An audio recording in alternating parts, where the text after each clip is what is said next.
Olá, bom dia.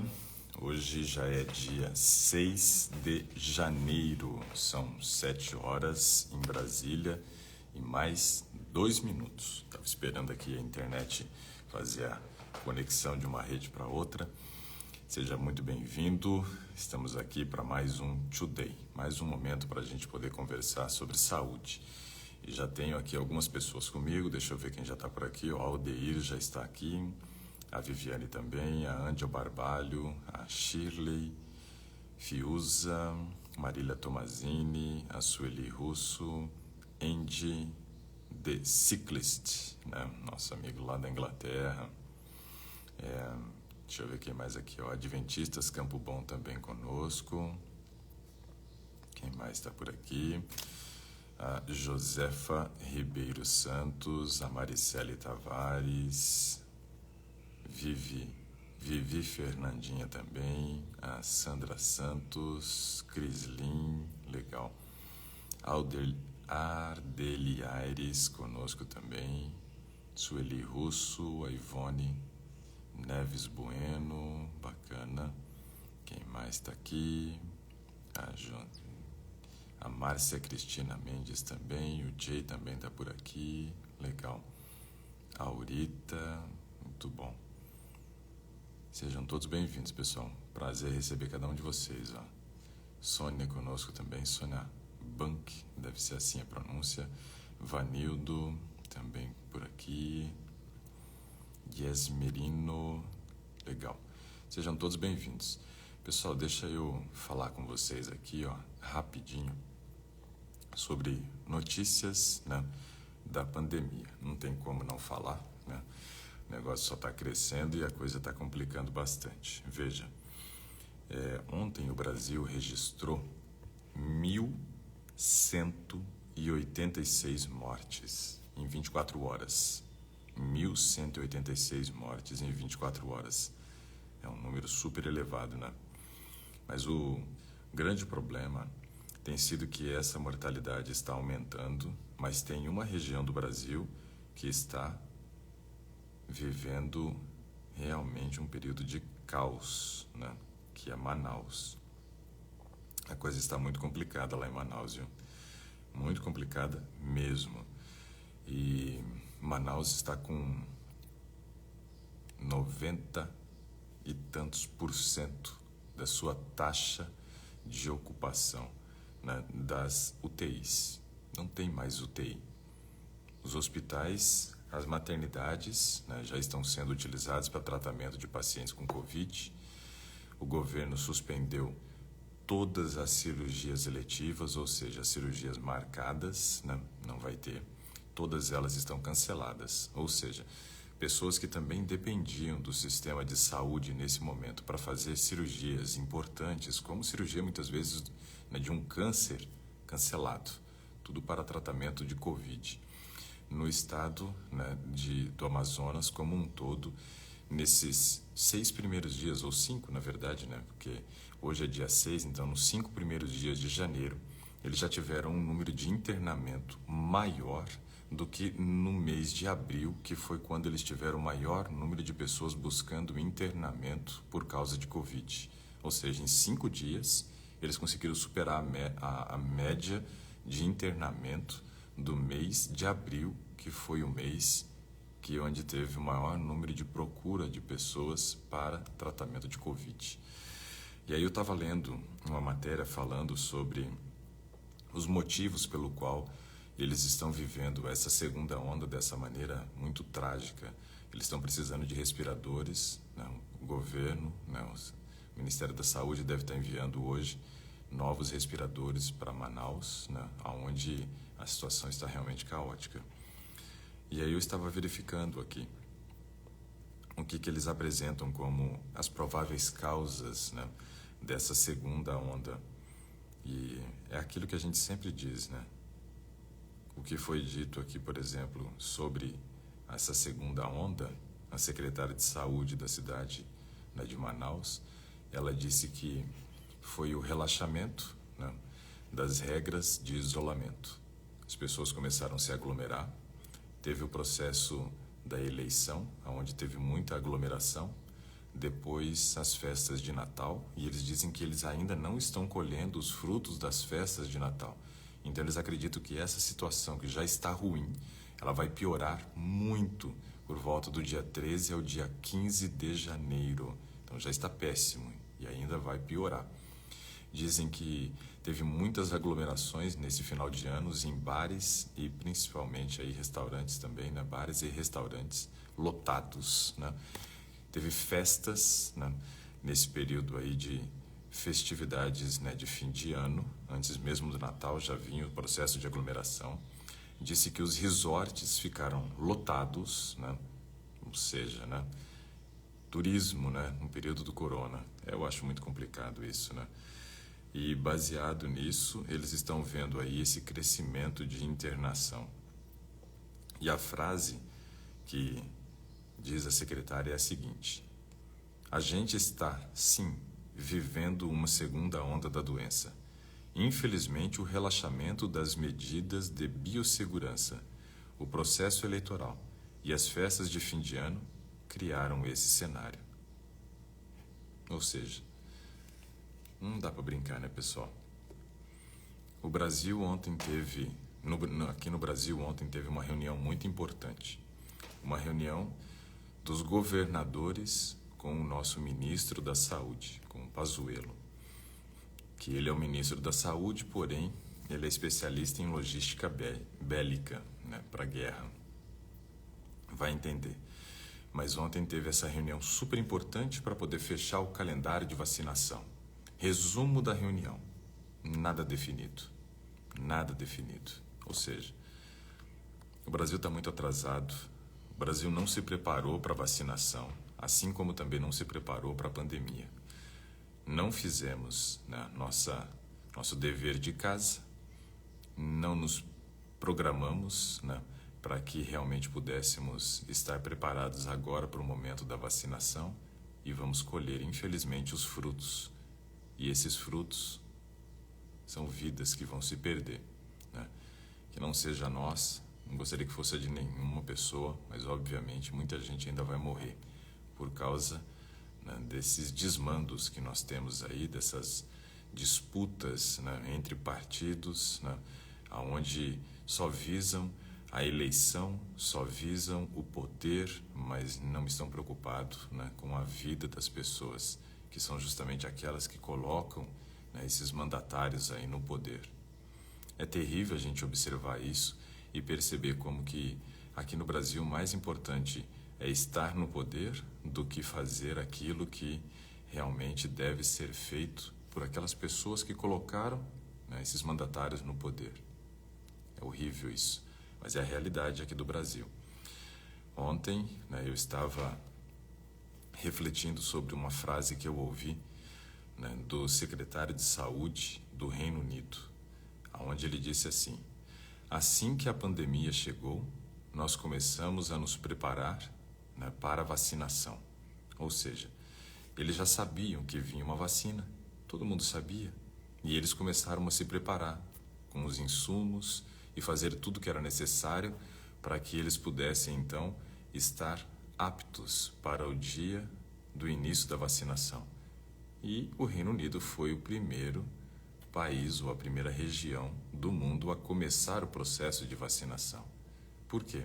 Porque houve planejamento, né? Porque eles estavam preparados para isso. Agora o Brasil não teve esse preparo. Outra coisa que é interessante a gente observar é que Israel é um país pequeno, mas é um país que também se preparou para esse período de vacinação. E Israel hoje, na corrida aí de vacinar a população, é o país que mais, né, vacinou até agora. Até ontem, 1.300.000 pessoas, né, já haviam sido vacinadas em Israel. É o país que mais vacinou. E o Brasil nem conseguiu fechar ainda o calendário de vacinação.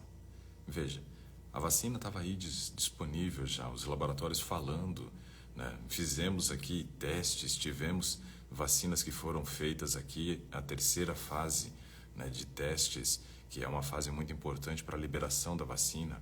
Agora começa a quarta fase, que é fazer acompanhamento das pessoas que estão sendo vacinadas, né? Mas nós estamos para trás, né? Estamos para trás. Um país tão grande, um país com tantos recursos, mas um país que está sendo muito mal administrado na questão de pandemia. Não vou entrar no mérito econômico, não vou falar sobre a frase do Bolsonaro de ontem, que ele disse que o país está quebrado, não vou falar sobre nada disso. Não é minha competência ficar fazendo comentários sobre economia, mas é sim da minha responsabilidade e da sua também falarmos sobre esse processo de vacinação, falarmos sobre esse período de pandemia que estamos vivendo e como que estamos sendo muito mal administrados e guiados nesse momento. Não podemos depender do governo. Se formos ficar esperando a boa vontade do governo, nossa população vai ser dizimada. Hoje, em Manaus, eles vão atingir o limite de internamento nas UTIs. Amanhã não vai ter mais uma vaga sequer para paciente com Covid grave. Lá em Manaus, se você, por exemplo, tiver Covid e tiver num estágio grave, vai morrer na fila, aguardando uma vaga de UTI. Você vai estar aguardando a vaga, torcendo para que alguém morra, para poder liberar a vaga para você poder assumir o lugar dela. Essa é a situação de Manaus. Mas não vai ser a situação somente de Manaus, vai ser a situação de vários outros estados, se a população não corresponder às medidas de segurança que nós precisamos fazer neste momento. Caótico a situação. Eu tenho um amigo que mora em Manaus, super preocupado com ele, e essa realidade não vai ficar só restrita a Manaus. Outras regiões estão vendo o aumento. No estado do Rio Grande do Sul, por exemplo, na região de Bagé, eles estão em bandeira preta, maior nível de contaminação. E enquanto o jornalista ontem estava falando sobre, né, a bandeira preta no estado de Bagé, na região de Bagé, no Rio Grande do Sul, várias pessoas passaram por trás, né, da câmera ali, onde estava sendo filmado, né, atrás do jornalista. Algumas com máscara. E por incrível que pareça, numa região que tem maior nível de contaminação, pessoas andando sem máscara na rua. Ou seja, a população não tem consciência. Se nós não criarmos juízo, não sei o que vai ser do nosso país. Economicamente, com relação a medidas de saúde, a situação vai complicar. Bom, que Deus nos proteja e que dê juízo para essas pessoas, viu? Porque aglomeração não dá. O que foi liberado no Brasil no período de festas era no máximo 15 pessoas. E tivemos festa com milhares de pessoas. Sem respeito, não tem resultado. Infelizmente, o brasileiro não sabe o que é respeitar. Não sabe. Bom, deixa eu ver se tem alguém pedindo para participar aqui conosco, né? Hoje eu comecei o dia muito preocupado e muito triste, né? Eu acordei de madrugada e eu fui ler. E fiquei vendo essa realidade do Brasil e muito preocupado. Desde as 4h15 já estava fazendo leituras, né, sobre essa situação, tentando entender os motivos, mas o motivo é um só, é desrespeito. Desrespeito a regras. A Aurita fez uma pergunta aqui, ó. Tenho que tomar cálcio, tenho osteopenia. Quantos miligramas tenho que tomar? Bom, Aurita, a necessidade de cálcio diária é de 400 miligramas. Essa é a necessidade diária de cálcio. Porém, quando se tem osteopenia, você tem que oferecer aí uma dose um pouco mais elevada de cálcio, para que você tenha a garantia de que esse cálcio vai ser absorvido. Ou seja, 400 miligramas talvez seja pouco, né, para ingestão diária. Porém, eu devo lembrar que eu já tenho uma quantidade de cálcio que é ingerida através da alimentação.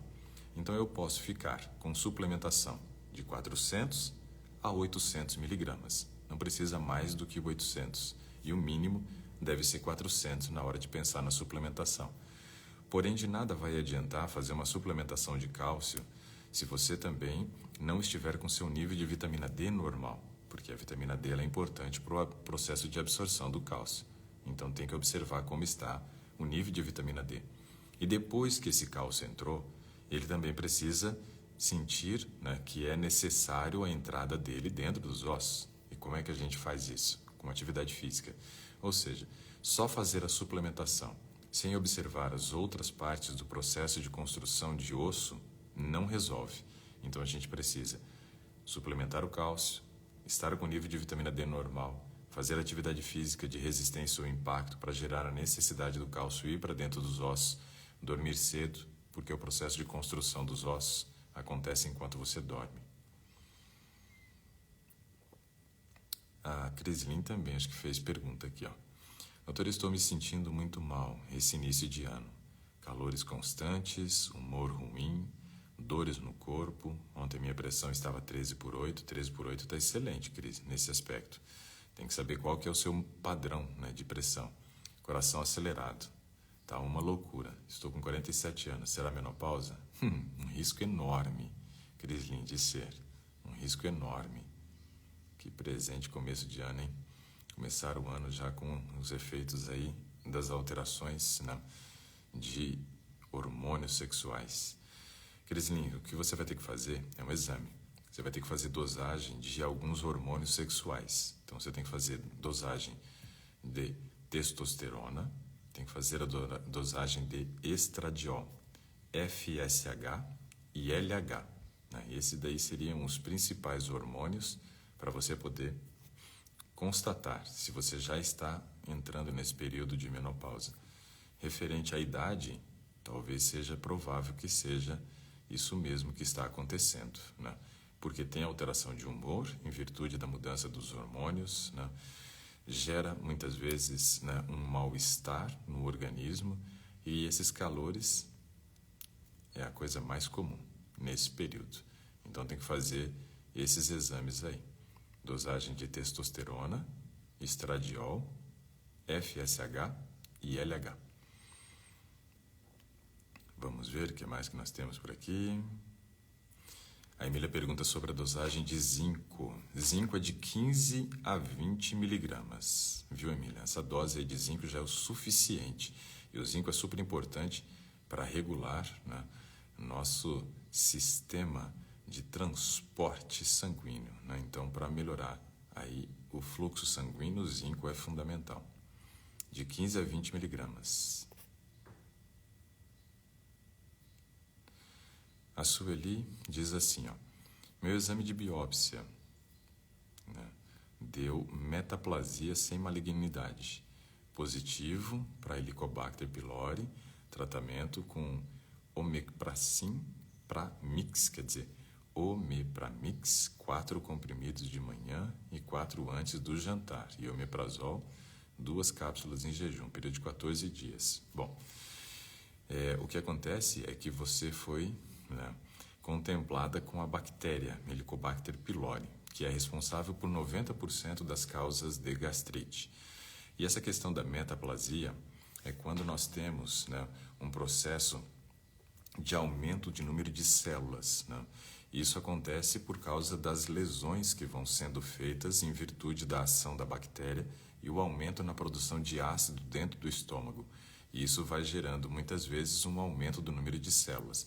Baseado na biópsia que foi feita, é sem malignidade, ou seja, tem crescimento de células, né? Porém não são células malignas. E você precisa fazer o uso da medicação para erradicar a bactéria. A partir do momento que você elimina a bactéria, você tira a causa dessa gastrite. Vai diminuir a produção do ácido clorídrico e vai parar de gerar os processos aí de crescimento de células, tá? E o tratamento por 14 dias é porque ele vem aí o omeprazol com o propósito de proteger a tua mucosa no período do uso do antibiótico, né, para poder fazer a eliminação da bactéria e também, né, proteger a mucosa do estômago nesse período. Como não tem presença de erosão, só 14 dias foi indicado. Com erosão, você faria uso por mais tempo. A Vivi faz uma pergunta aqui também. Qual a dose diária de vitamina D para manutenção para crianças de 2 anos? Há 1 ano atrás, a vitamina D dela estava em 64. O uso de uma dose entre 1.000 a 2.000 UI diárias para criança é suficiente para manutenção, né? As minhas filhas, elas fazem o uso, né, de aproximadamente aí 2 cápsulas de 5.000, né, por semana. Então, eu dou 2 cápsulas de 5.000 por semana, que dá uma dose, né, entre 1.000 a 2.000. E assim a gente vai trabalhando para a manutenção da vitamina D delas.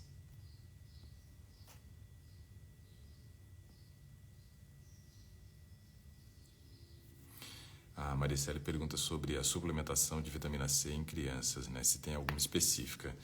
Hoje, Maricele, eu tenho suplementado aqui em casa minhas filhas com uma dose de 500 miligramas diário, que é o limite, né, que o nosso organismo consegue aproveitar de vitamina C. Como a vitamina C ela é uma vitamina que a gente chama de hidrossolúvel, ela não faz reserva no organismo. Então, a suplementação de vitamina C ela precisa ser diária. E se você, por exemplo, faz no limite de 500 miligramas, o teu corpo consegue aproveitar muito bem essa vitamina C. A partir de 500 miligramas, ele começa a eliminar vitamina C, né, através dos rins, o que pode gerar uma sobrecarga de trabalho, né, renal. Até 500 miligramas você pode usar como uma dose de suplementação para criança também, né? Pode ser de 500, pode ser de 250, tranquilo, sem problema nenhum. Mas o limite é 500. E tem que ser diário, porque não faz acúmulo. A Sueli pede para falar sobre aqui os remédios. Achou muito remédio para fazer o tratamento ali do Helicobacter pylori. Não, Sueli, fica tranquila, porque esse é o protocolo. E é só por esse período que você precisa tomar. O propósito agora é erradicar essa bactéria que está no seu estômago. Assim que você conseguir erradicar a bactéria, não será mais necessário o uso, né, da medicação. Então, nesse momento, a medicação é importante para poder matar o Helicobacter pylori. Depois, você vai ficar tranquila. A Carla pergunta para falar sobre a maca peruana. Diz que tem enxaqueca. A maca peruana é muito utilizada por mulheres, principalmente, né, para tentar minimizar os efeitos, né, do período de menopausa. Então, as mulheres utilizam muito com esse propósito, né? E como dizem que ela ajuda a regularizar um pouco esses hormônios sexuais femininos, ela também tem contribuído para muitas mulheres conseguir fazer a manutenção do peso e até chegar ao processo de emagrecimento. Agora, a maca com relação ao tratamento de dores, né, de enxaqueca, eu ainda desconheço. Eu nunca li nada a respeito do assunto, Carla. Posso até procurar alguma coisa para verificar se já tem algum indicativo de maca para esse propósito. Mas geralmente a maca é utilizada pelas mulheres para esse período, né, de menopausa ou até mesmo para os efeitos, né, do período de menstruação. Então, quando está lá na TPM, a maca peruana parece que minimiza bastante esses efeitos, né, negativos desse período, porque ela ajuda a regularizar os hormônios sexuais femininos. Agora, para enxaqueca, eu ainda não ouvi falar nada, não li nada. A Marília Tomazini respondendo a Cris Lin lá sobre a idade dos 47 anos, ela disse assim, nesta idade também sentia tudo isso, terrível. Então, né, como a gente disse, provavelmente seja a chegada da menopausa. Ana Lúcia Linhares diz assim, bom dia, doutor Ricardo. Você viu aquele vídeo que foi colocado no grupo de Gastronomia Vital sobre vacina? O que você acha? Esse eu não vi. Eu sei que eu pedi para colocarem ontem nos nossos grupos, né, um bioquímico, que é o responsável, né, pelo setor de ensino e pesquisa do Hospital Sírio-Libanês, respondendo várias dúvidas sobre vacina. E eu não cheguei a olhar esse vídeo que está lá no grupo da Gastronomia Vital. Eu posso procurar e assim que eu achar, eu dou depois o meu feedback para vocês, né? Mas ontem eu pedi para que colocasse um vídeo dentro dos grupos, né, que eu achei muito interessante, né, desse bioquímico, né, lá do Hospital Sírio-Libanês. Ele é o responsável pelo setor de pesquisa, né, do Sírio-Libanês. E achei muito interessante as respostas que ele deu, né, com relação à vacinação. A Tânia Araújo diz assim, doutor, estive em contato com pessoas que estão com Covid. Fui ao posto de saúde, a médica me receitou ivermectina e anita. por 3 dias. Tomei e não me fez bem, né? Fiquei com barriga inchada, enjoo. Provavelmente seja por causa desse Anita, né? Ele mexe bastante com essa questão estomacal. Gera muito enjoo mesmo. Só que esses daí são, né, produtos que a gente utiliza cotidianamente, uma vez ao ano, né, para poder fazer um processo de vermifugação.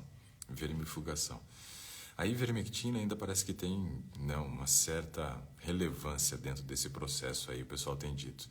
Porém, as pesquisas que deram resultado com ivermectina também foram feitas in vitro, quando colocaram o vírus junto com, né, o produto, a ivermectina, dentro de um tubo de ensaio. E aí, eficácia de 90% para matar o vírus. Porém, o vírus agora está circulando na corrente sanguínea, né? E a ivermectina ela tem uma ação mais tópica ali no intestino. Eu acho que mal não faria, a não ser esses efeitos colaterais aí do uso, né, do produto, né? E é por 3 dias mesmo o uso, né, desses produtos que são vermífugos, né? Você tem que fazer o uso por 3 dias, geralmente a cada 12 horas, né? O produto já é programado para ser utilizado dessa forma. Depois desses 3 dias, né, aí você zero o consumo deles, né? Zero consumo. E ter enjoo, né, ter até alguns episódios diarreicos, isso é comum com o uso de vermífugo, né? Ele tem ação tópica, então ele interfere em todo esse processo aí gastrointestinal mesmo. Mas depois dos 3 dias não continue fazendo uso, porque o protocolo de uso da medicação é dessa forma, né, para vermifugação. Mas é normal, principalmente esse Anita, né? Anita não presta de jeito nenhum, né? Nem Anita para matar verme, nem aquela que canta, né? Musiquinha terrível. Bom, leucócitos, a B. Helena diz, 4.360. Como aumentar? A proteína C reativa ultrassensível deu 0,05, tranquilo. Hemoglobina glicada 5,6, está bem próximo do limite, né? A glicose média estimada já deu 114, insulina 3,7, hemoglobina 13,8, né? Então vamos lá, Belena, nesses resultados aqui, ó. Hemoglobina de 13,8, excelente. Insulina 3,7, excelente, abaixo de 5. A sua glicemia glicada, hemoglobina glicosilada, desculpa, deu 5,6, né?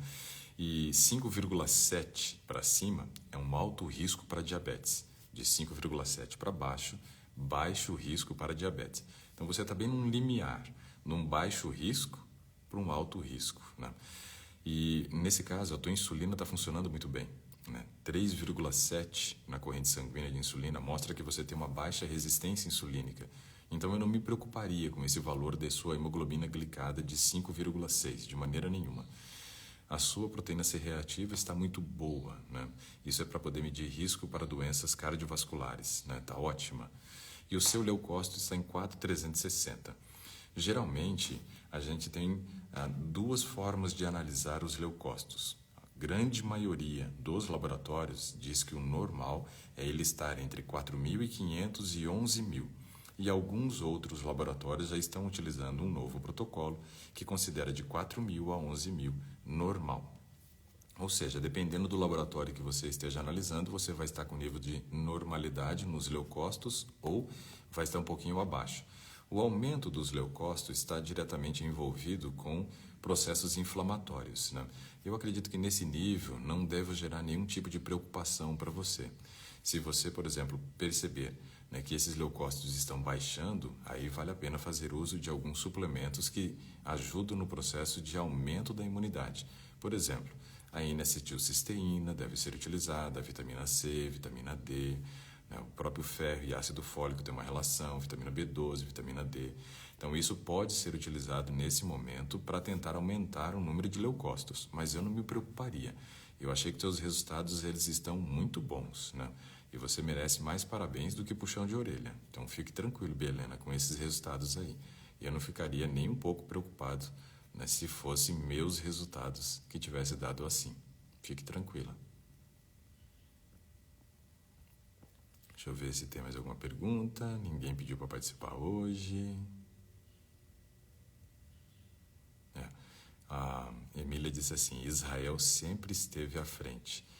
Para quem é cristão e gosta de ler a Bíblia, sabe que o povo de Israel, né, é um povo que tem um carinho especial de Deus, né?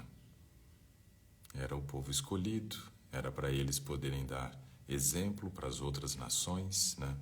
Mas ainda hoje eles continuam dando vários exemplos para as outras nações. Deveríamos aprender muito com o povo de Israel. Eles têm uma tecnologia, né, excepcional, né? Um país que é pequeno, mas consegue produzir muita coisa a respeito de tecnologia. É impressionante, né? Deveriam avaliar o que eles fazem lá, o que eles têm de diferente dos outros, né? Eles ainda devem ser considerados um exemplo para as nações. Bom, a Sandrinha diz assim: bom dia, nódulo na tireoide, menopausa me judiando, minha língua está branca e parece umas saliências no fundo dela. Estou desesperada com medo. Endócrino só no final do mês. Me ajude, por favor. Bom, língua branca, às vezes, é porque você está com o pH da boca um pouco alterado. Isso pode ser que você esteja produzindo pouca saliva, e aí você aumenta o número de bactérias que geram processos de fermentação na boca. E aí você vai criando essa camada branca sobre a língua, que é chamada de saburra. Saburra. E isso tem uma relação direta, muitas vezes, com o pH da boca. Então tem que observar a quantidade de água que você tem ingerido para ver se você tem produzido quantidade suficiente de saliva. A saliva é rica em bicarbonato e o bicarbonato ajuda no processo de manutenção do pH da boca, não deixando ficar mais ácido para que apareçam determinadas bactérias que geram mais fermentação. Esse é um aspecto. Nódulo na tireoide, isso realmente precisa ser acompanhado sempre de perto. A maioria dos nódulos, eles são benignos, né? Mas tem a possibilidade de ter aí nódulos malignos também na tireoide. E é comum, né, aparecer nódulos. E aí, nesse caso, se for alguma coisa que não tenha um grau de benignidade, né, aí precisa ser retirado. E quanto antes você conseguir consulta com o endócrino para poder fazer, provavelmente eles vão fazer uma punção e vão fazer depois uma análise, né, fazer biópsia desse nódulo que você tem na tireoide para poder avaliar se é necessário fazer a extração ou não do nódulo, tá? E ainda tem esse período de menopausa. Se você tem nódulo na tireoide e isso afetou o processo de produção do TSH, do T4, né, que é a tiroxina, e também a T3, que é a triodotironina, isso acaba piorando ainda mais, né, os processos do efeito da menopausa. Por quê? Nós temos, né, os processos de efeito da menopausa correlacionados justamente às mudanças hormonais de estradiol e testosterona, que são hormônios importantes com relação à parte metabólica do organismo. A tireoide também tem uma relação muito íntima com a parte metabólica. É ela quem coordena, né, a produção de energia do nosso organismo, baseada na liberação dos hormônios da tireoide. Se, de repente, esses nódulos descompensar a produção de T4 e T3 e ainda tenham a queda de estradiol e testosterona, aí vira um caos realmente o processo da menopausa. Piora e piora muito. Então, quanto antes você conseguir essa consulta aí com esse endócrino para poder fazer a avaliação desses hormônios, estradiol, testosterona, T4 e T3, vai ser muito importante. E o TSH também para saber se a tireoide, né, está trabalhando menos porque ela está entrando em falência por causa desses nódulos ou se é algum problema relacionado à hipófise e produção de TSH. Né? Mas não fique desesperada. A questão da língua, como eu já disse, tem que observar esses aspectos aí da quantidade de água que está bebendo. A informação dessa parte branca, essa burra, isso é tranquilo. Não é perigoso, não. Só a tireoide que interessa bastante aí pra gente nesse processo. A Andréa Moraes diz assim: meu filho especial está sem físio, sem fono, há quase 1 ano por causa da Covid. Eu tinha iniciado na academia, tive que parar por causa do número de casos, né?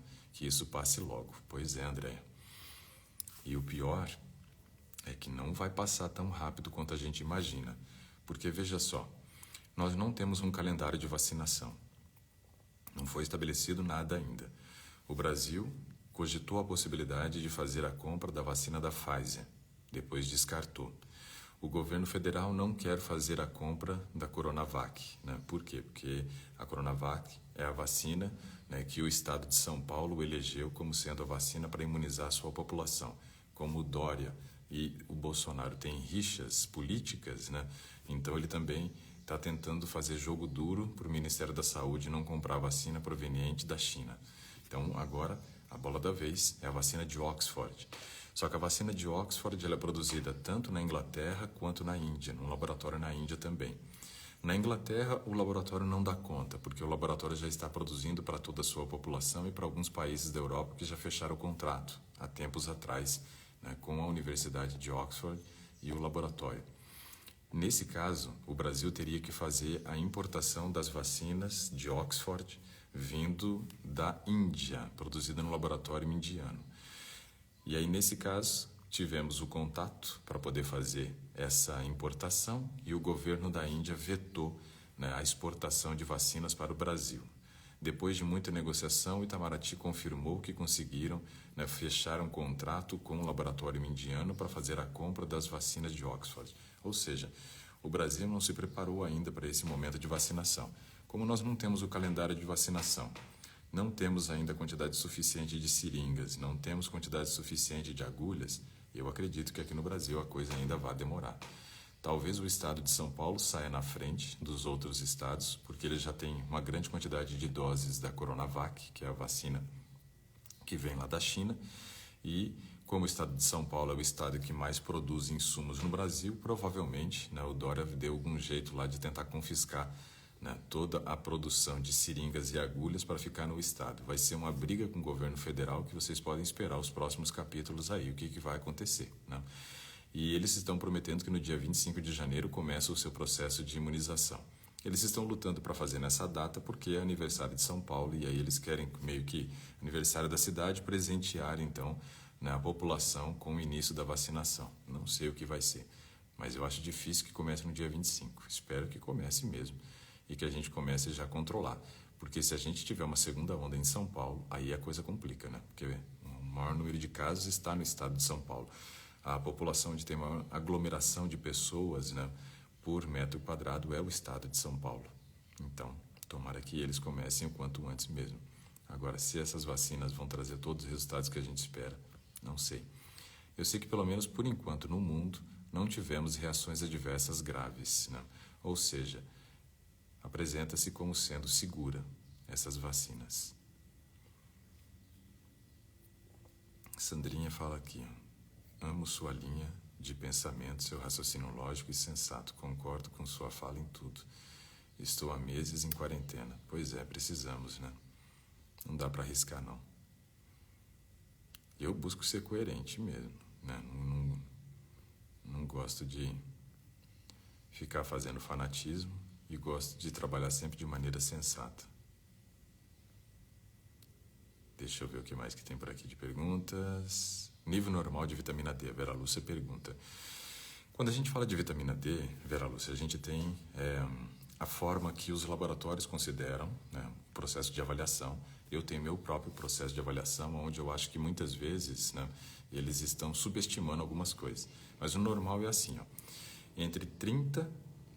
de 30 para cima é normal, nível de vitamina D. 20 a 30 insuficiência, menos de 20 deficiência. Eu já acho que de 30 a 40 é o suficiente, mas não é o ideal. O ideal seria estarmos acima de 40 com relação à vitamina D. A SS Sueli diz assim, ó, estou tentando seguir uma dieta vegetariana estrita. Como equilibrar os nutrientes? Opa, ótima pergunta. Vamos falar um pouco sobre isso aqui, que isso aqui é legal. Vamos analisar alguns aspectos, né? Nós temos nutrientes que eles são básicos e precisam ser oferecidos para o bom funcionamento do organismo. A falta desses nutrientes, né, nos leva a ter carências e desenvolver doenças. Então, quais são os principais nutrientes que nós precisamos observar num processo de mudança do padrão alimentar? Quando eu observo os macronutrientes, que são aqueles que vão gerar para nós, né, todas as calorias que o nosso corpo precisa, eu tenho que observar então nas proteínas, os carboidratos e a gordura. Num processo de mudança do padrão alimentar, né, da dieta onívora para a dieta vegetariana, né, e eu acho estranho a gente ter que ficar acrescentando vegetariano estrito, né, ou vegano, o pessoal fala, porque para mim é muito simples, né? Vegetariano, vegetal. Pronto, já estaria resolvido, né? Mas o pessoal fica criando aí várias denominações, onde tem o ovo vegetariano, o lacto vegetariano, o ovo-lacto vegetariano, o pesco vegetariano. Ou seja, criaram um monte de denominação e agora a gente tem que falar que é vegetariano estrito. Então, quando você está saindo de uma dieta onívora, onde os produtos de origem animal faziam parte, para uma dieta vegetariana estrita, onde não tem produtos de origem animal, eu preciso observar o seguinte: quais são os nutrientes que uma dieta onívora, ou seja, a presença de produtos de origem animal, me oferecia, que eu vou ter que ficar atento, né? Ter que abrir o olho para poder conseguir no reino vegetal. Na dieta onívora, os produtos de origem animal, eles nos ofereciam grande concentração de proteína. Então, esse é um aspecto bem importante que a gente deve considerar. Quando eu estou tirando os produtos de origem animal, eu vou ter que dar uma atenção especial para a questão da proteína. Vou ter que saber quais são as fontes, tenho que saber quais são as concentrações de proteína nessas fontes, para que eu tenha pelo menos uma noção, né, de que eu devo combiná-las e comer uma quantidade grande para suprir a minha necessidade proteica. Então, veja só, fazendo um comparativo com relação à proteína de origem animal. Uma carne vermelha gorda, né, vai ter 22 gramas de proteína em 100 gramas. Uma carne vermelha magra pode chegar a 25 gramas de proteína em 100 gramas. Uma carne branca, peixe ou aves, chega a 27 gramas de proteína em 100 gramas do produto. Essa informação ela é muito relevante quando você está fazendo a mudança de uma alimentação com produtos de origem animal para uma alimentação sem produtos de origem animal. Eu preciso entender que a concentração proteica dos produtos de origem animal é bem elevada. Agora vamos analisar as fontes vegetais, só para você ter uma noção e perceber como que realmente nós temos que dar uma atenção importante para a questão da proteína numa dieta vegetariana estrita. Quando eu observo os feijões eles vão ter entre 6 a 9 gramas de proteína. Entre 6 a 9 gramas de proteína em 100 gramas de produto. Então veja a queda, né? Nós temos aí, vamos considerar 7 gramas. Vou pegar 7 aqui como um padrão, né? Nós temos então pelo menos 3 a 4 vezes mais concentrada a quantidade de proteína no produto de origem animal do que no produto de origem vegetal, dos feijões que eu estou dizendo aqui. Esses feijões entram todos os feijões, o feijão carioca, feijão preto, feijão fradinho, né? Entra também lentilha, entra grão de bico, entra ervilha, todos eles entram aqui, ficando entre 6 a 9 de proteína. Depois eu tenho o tremoço. O tremoço é um grão muito utilizado em Portugal e ele chega a ter ali por volta de uns 15 gramas de proteína. 15 gramas de proteína. Depois eu tenho aí as leguminosas, que são as mais concentradas em proteína. Por exemplo, o amendoim. O amendoim pode ter de 22 a 25 gramas de proteína, dependendo da variedade do amendoim, mas é mais de 22, mais de 22. A soja tem por volta de 25 gramas de proteína em 100 gramas do produto. A proteína texturizada de soja tem 50 gramas de proteína em 100 gramas do produto, ou seja, é o produto mais concentrado vegetal em proteína que nós temos, né? O produto mais concentrado em proteína de origem vegetal é a proteína texturizada de soja, mas não é um produto que deve fazer parte da nossa mesa muitas vezes na semana. Eu sugiro que seja no máximo 2 vezes na semana se você for consumi-la. Mas percebeu a diferença da concentração proteica dos produtos de origem vegetal para os de origem animal? Os de origem vegetal geralmente têm uma proteína bem menor. Ainda tem a aveia como uma ótima fonte de proteína também. A aveia, ela tem 15 gramas de proteína na média, né? Então isso é muito interessante. Ontem eu estava lendo uma pesquisa científica que foi feita na USP, né, utilizando 4 variedades de aveia produzida no Rio Grande do Sul, Santa Catarina e Paraná, porque são os estados onde nós temos temperaturas mais baixas no período do inverno e aí nós conseguimos plantar aveia. Outros estados é impossível plantar aveia porque ela depende de baixas temperaturas no período do inverno para o seu crescimento. Então só produzimos aveia Paraná, Santa Catarina e Rio Grande do Sul. O maior produtor de aveia hoje é o Paraná e o Rio Grande do Sul. Santa Catarina é um estado muito pouco agrícola, então tem poucas plantações, é mais para uso local. Mas a aveia produzida no Brasil hoje, ela é produzida no Paraná e no Rio Grande do Sul. Nessa pesquisa que eu estava lendo ontem, falando sobre a avaliação dessas 4 variedades, né, de aveia plantada no Sul, nós temos uma média aí de proteína que varia de 14,37 até 16,8 gramas de proteína em 100 gramas do produto. Então vamos colocar aí uma média de 15. Então a aveia é um produto proteico também.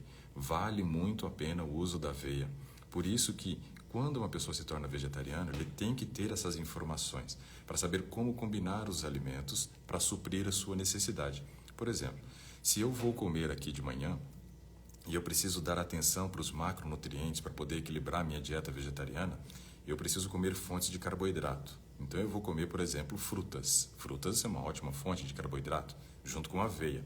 E aí eu fecho as minhas 2 fontes de carboidrato que eu preciso ali no de jejum. Só que eu preciso de 2 fontes de proteína também, no mínimo 2, para que eu consiga suprir a necessidade proteica dessa refeição. Então o que eu como? Por exemplo, 2, 3 bananas amassadas com aveia e pasta de amendoim. Pasta de amendoim, amendoim proteico.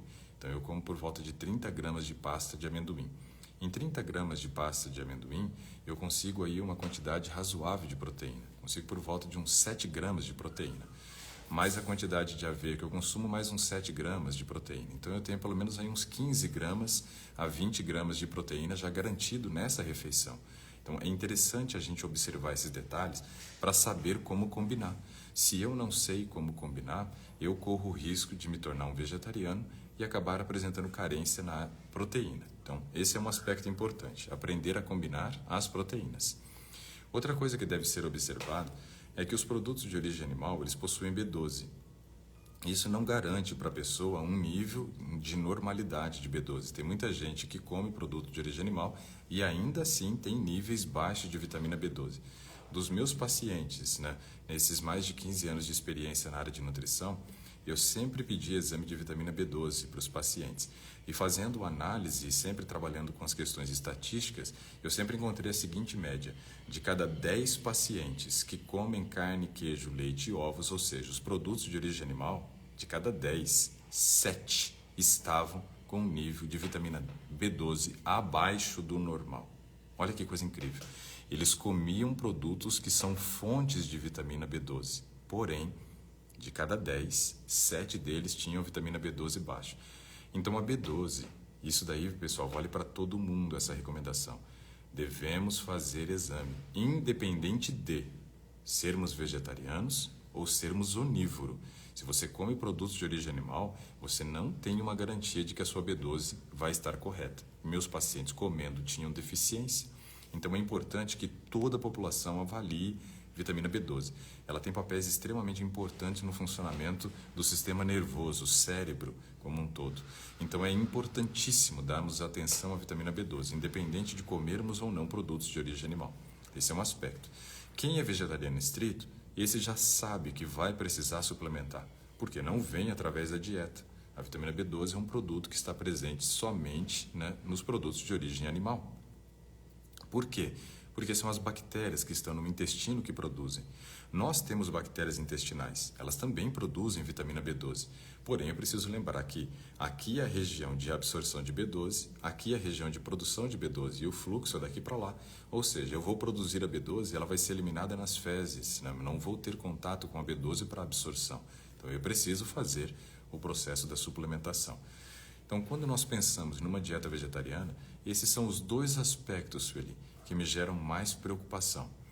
O trabalho da combinação das fontes de proteína, para que não haja falta de proteína, e a suplementação de vitamina B12, que não vale só para vegetariano, como eu já destaquei, pessoas que consomem produtos de origem animal também devem observar esse detalhe. Trabalhando essas combinações, você não vai ter falta de proteína e realizando a suplementação, tranquilo. Eu já retirei os produtos de origem animal desde o ano de 2004, acho que foi. A última vez que eu comi carne, por exemplo, foi em 2004. Foi dia 24 de dezembro de 2004.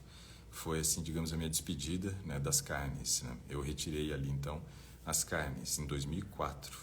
Já está fazendo bastante tempo aí. Já tem mais de 15 anos que eu retirei. E nesse processo, né, eu sempre busquei observar muito a combinação dos alimentos. Então, veja, já são mais de 15 anos sendo vegetariano, sem comer produto, né, de origem animal, com fontes proteicas e sempre estive bem. E não parece estar doente não, né? Acho que eu tô bem até, né? Até que tá bom. Eu tenho saúde, graças a Deus, né? E não tenho do que reclamar nesse processo. Mas esse nível de atenção precisa ser observado. Deixa eu ver o que mais que nós temos aqui, ó. A Pati, Amor em Detalhes, diz assim, ó. Como usar o ômega 3? Então vamos lá. O ômega 3, ele é uma gordura muito importante para nós. Por quê? O ômega 3, ele tem característica anti-inflamatória. Então é muito importante que nós tenhamos aí uma ingestão de ômega 3, principalmente pessoas que estão acima do peso, porque a gordura gera inflamação, ou seja, a gordura tira o foco do seu sistema imunológico.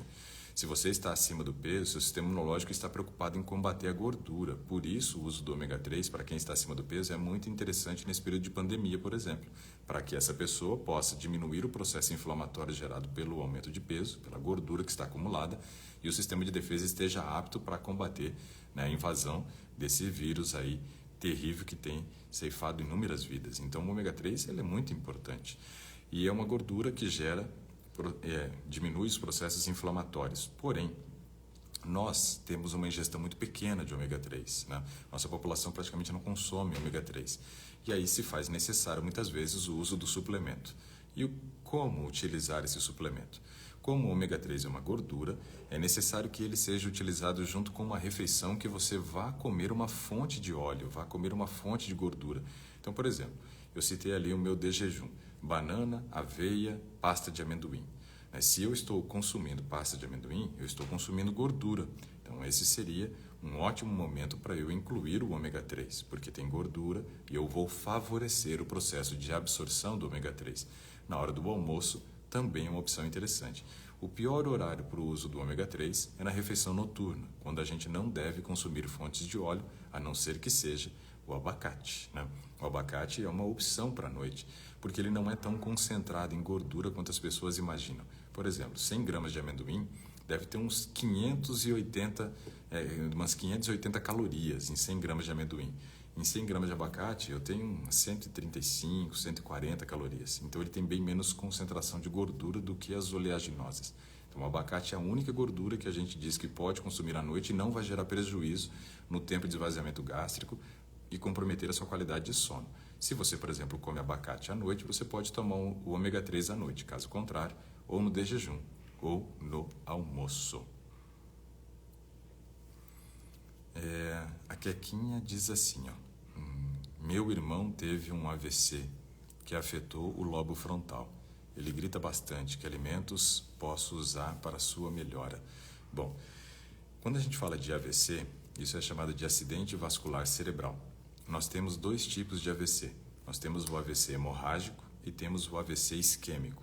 O hemorrágico é quando você tem um rompimento de um vaso e aí o sangue, então, né, ele extravasa para fora da circulação sanguínea, forma um coágulo e tem que fazer tratamento para poder fazer a redução desse coágulo para que o organismo possa fazer o processo de reabsorção, ou até mesmo uma cirurgia, muitas vezes, né, para poder fazer a retirada do coágulo. Quando o AVC é isquêmico, você tem um bloqueio, algum trombo, provavelmente uma gordura que estava acumulada na parede do vaso sanguíneo, formando as placas de ateroma, se desprende, circula, né, por todos os vasos sanguíneos e acaba encontrando uma região muito estreita onde ele interrompe totalmente o fluxo sanguíneo. Como não passa sangue ali para frente, aí você não tem a chegada de oxigênio e você tem morte daquelas células, aqueles neurônios, né, que seriam irrigados, né, por esse sangue. Esse é o acidente vascular isquêmico. Né? Independente do tipo de AVC, nós temos muitas vezes comprometimentos. Esses comprometimentos, eles não são, né, comprometimentos como se falava no passado, que não tinha como reverter. A gente sabe hoje que os neurônios se regeneram, porém, eles são células que se regeneram num ritmo muito lento, E o que eu preciso mais trabalhar nesse momento é algo que não gere nenhum tipo de agressão, né, para que o organismo tente funcionar da melhor forma possível. E aí, veja, A região afetada foi justamente o lobo frontal. O lobo frontal é essa região que fica nessa parte aqui, ó, da nossa cabeça. Nós temos o osso frontal, por isso chamado de lobo frontal, ou córtex pré-frontal, como a conta, vem de dentro para fora. Então, pré, contando de dentro para fora, vem antes do osso frontal. Esse lobo, ou esse córtex pré-frontal, é justamente o responsável pela razão, pelo discernimento, pela capacidade que nós temos, né, de decidir, baseado em conhecimento, avaliando o que é certo e o que é errado. Então, é muito complicado quando nós temos um processo de AVC ou qualquer outro tipo de acidente que afete o lobo frontal. O comportamento e o humor da pessoa tende a mudar muito. A sua personalidade muda e isso é muito ruim. Nós temos um exemplo que é um caso típico de lobotomia frontal, que foi realizado baseado num acidente que ocorreu, que é a história de Phineas Cage. Não sei quantos conhecem, mas quem não conhece vale a pena conhecer um pouquinho da história dele. Phineas Cage, ele trabalhava, né, com minas, ele estourava rochas, né? Então ele era o responsável. Seus funcionários vinham, faziam um buraco, colocavam a pólvora, colocavam areia e ele vinha com uma haste de metal onde ele batia para socar a areia. E aí, em um determinado momento, socando um buraco, um funcionário havia esquecido de colocar areia. E ele bateu aquela haste de metal direto na pólvora, que ele explodiu, e aí ele teve a entrada dessa vara de metal, né, no seu olho e a saída pela sua cabeça. E realizou um dano no lobo frontal, que é justamente esse que você disse que o teu irmão teve afetado. Phineas Cage, ele era cristão, ele era casado, tinha filhos, era um ótimo funcionário, né? E depois disso mudou totalmente o comportamento dele, aonde ele começou a beber, aonde ele começou a viver uma vida promíscua, se separou da família, abandonou os filhos, perdeu o trabalho, né? E deixou de ter as crenças, né, espirituais, ou seja, mudou o comportamento. Então, nesse caso do teu irmão, o que pode estar gerando ele esses aspectos, de repente, da agressividade, de gritar, é por causa da área do cérebro que foi afetado. Com relação ao padrão de alimentação, nós precisamos entender o seguinte: todo o nosso neurônio, ele é recoberto por uma membrana chamada bainha de mielina. É uma membrana na base de gordura, então é importante oferecer boas fontes de gordura para ele, não de origem animal, mas gorduras de origem vegetal, oleaginosas, então castanhas, amendoim, linhaça, semente de chia, semente de abóbora, são opções interessantes de fonte de gordura, assim como o abacate e o coco também. São boas fontes de gordura, isso é importante oferecer para ajudar no processo de restauração, né, do sistema nervoso. A vitamina D é imprescindível, doses altas de vitamina D para normalizar o nível de vitamina D na corrente sanguínea, porque ela é extremamente importante para o funcionamento do sistema nervoso central. Vitamina D, muito importante, né, para o nosso organismo, para ajudar no processo de construção dessa bainha de mielina. Algo que também deve ser observado é o padrão de alimentação proteica dele. Deve oferecer uma grande quantidade de proteína, porque substituição de células só acontece mediante o uso de proteína. É a proteína que ajuda no processo de reconstrução. Por exemplo, uma pessoa que começa a fazer musculação, ela vai promover lesões na musculatura. E essa musculatura dela vai se regenerar. Para isso, ele precisa de proteína. Então, proteína é muito interessante. Agora, o mais importante em todo esse aspecto é você evitar 100% o uso de 3 produtos que eu vou colocar aqui. Esses 3 produtos devem ser eliminados, né, da vida do seu irmão, se ele ainda faz uso de um deles. Primeiro produto a ser eliminado, açúcar. Deve retirar completamente o açúcar, né? O açúcar é terrível para o sistema nervoso central. Então, deve-se retirar o açúcar. Outro são os farináceos brancos, ou seja, os refinados em geral. Arroz branco, farinhas, né, biscoitos, esse tipo de coisa. Não deve oferecer. Tem que partir tudo para o integral também. Ele precisa de nutriente. Esses alimentos, eles são alimentos cheios de caloria vazia, aumenta o nível de cortisol circulante na corrente sanguínea e pode piorar o processo de agressividade dele. E o produto mais importante a ser retirado, zerar, são os estimulantes. De maneira nenhuma ele deve consumir café, chamate, refrigerante à base de cola, refrigerante de guaraná, chocolate, né, energético. Todos esses daí precisam ser eliminados, né? São os alimentos mais importantes para ser retirado. Veja, é só ter um bom padrão de alimentação e retirar esses alimentos que provavelmente você vai perceber uma melhora, né? E a gente espera que diminua aí essa questão da agressividade, né? Dos gritos, né? Desse comportamento. Por quê? Foi afetado a região, né, do discernimento, do certo e do errado, né? Então hoje ele tem uma dificuldade de agir racionalmente e o comportamento dele é muito mais agora emocional do que racional. Nós precisamos entender que nós precisamos ser seres racionais que têm emoção, mas eu não posso ser um ser emocional que pensa, não. Eu tenho que ser um ser que tem emoções, mas a razão é quem predomina. Como a área afetada foi justamente a área da razão, pode ser que hoje ele esteja com essa balança invertida, agindo muito mais pelo emocional do que pelo racional. Por isso, esse tipo de comportamento, né? Então, vale muito a pena observar esses detalhes, viu, Quequinha?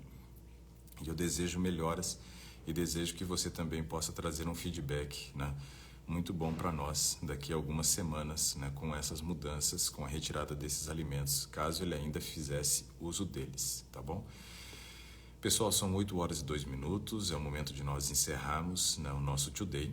Hoje ninguém pediu para participar, então eu fui respondendo as dúvidas que vocês foram colocando aqui.